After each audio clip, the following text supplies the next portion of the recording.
Today we're making fruit and crumble yeast buns. I'm using rhubarb and strawberries. You'll find the exact ingredients in the video description. If you haven't already, please subscribe to the channel. Crumble 45 g of fresh yeast into a bowl. Add a spoon each of sugar and flour and half a cup of milk.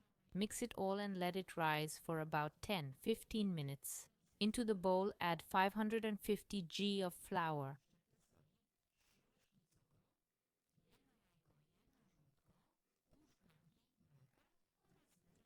Once combined, add 80 g of cooled melted butter.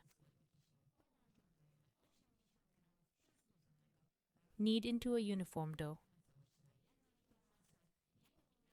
If it's sticky, dust with flour, then return to the bowl and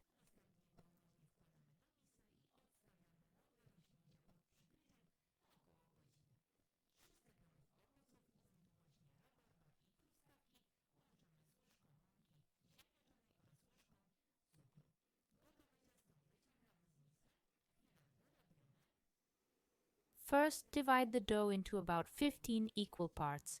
You can make 12 if you need less.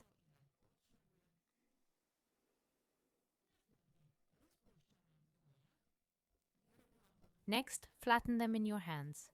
You can shape them oblong or round, whatever is easier for you.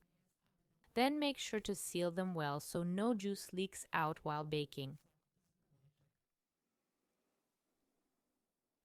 Proceed with each piece of dough by placing it on a tray and sealing it very carefully. Then lay it on parchment paper and set it aside to rise again. Afterwards, brush them with the leftover egg white, as we've already used the yolk in the dough, mixed with a tablespoon of milk. Next, add the crumble topping, the ingredients for which I've listed in the video description below. You can skip the crumble if you prefer, then bake for about 15-20 minutes at 180 degrees until the buns are nicely browned and ready. Finally, you can sprinkle them with powdered sugar or glaze, and they're done.